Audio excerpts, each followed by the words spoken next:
ನೋಡಿ ಸ್ನೇಹಿತರೆ, ಇದು ನಮ್ಮ ಕೋಲಾರ ಬಸ್ ನಿಲ್ದಾಣ. ಯಾವುದೇ ರೀತಿಯಾದಂತಹ ನಮ್ಮ KSRTC ಬಸ್ಸು ಒಂದು ಪ್ಲಾಟ್ಫಾರ್ಮಲ್ಲಿ ಕೂಡ ಇಲ್ಲ.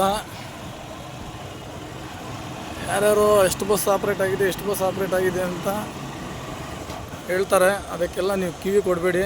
ನೋಡಿ, ಬೆಂಗಳೂರು, ಮುಲ್ಬಾಗಲು, ಚಿಂತಾಮಣಿ, ಬೇದಮಂಗಲ, ಬಂಗಾರಪೇಟೆ, KGF, ಟೇಕಲ್ಲು, ಮಾಲೂರು, ಯಾವುದೇ ಪ್ಲಾಟ್ಫಾರ್ಮಲ್ಲಿ ಸಹ ಒಂದು ಬಸ್ ಕೂಡ ನಮ್ಮದಿಲ್ಲ. ಹಾಗಾಗಿ ದಯವಿಟ್ಟು ಯಾರೂ ಆತಂಕಕ್ಕೆ ಒಳಗಾಗಬೇಡಿ.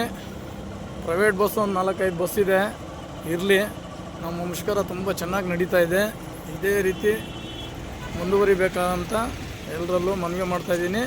ಯಾಕಂದರೆ ನಾವು ಯಾವುದೇ ರೀತಿಯಾದಂತಹ ವೇತನ ಪರಿಷ್ಕರಣೆ ಆಗಲಿ, ಸಂಬಳ ಹೆಚ್ಚಾಗೋದಾಗಲಿ ಯಾವುದೂ ಮಾಡಿಲ್ಲ. ಅದಕ್ಕಾಗಿ ನಾವು ಹಿಂಗೆ ಇದನ್ನು ಮುಂದುವರಿಸಬೇಕಾಗಿ ತಮ್ಮಲ್ಲಿ ವಿನಂತಿ ಮಾಡ್ಕೊತಾ ಇದ್ದೀನಿ. ಜೈ ಹಿಂದ್, ಜೈ ಕರ್ನಾಟಕ.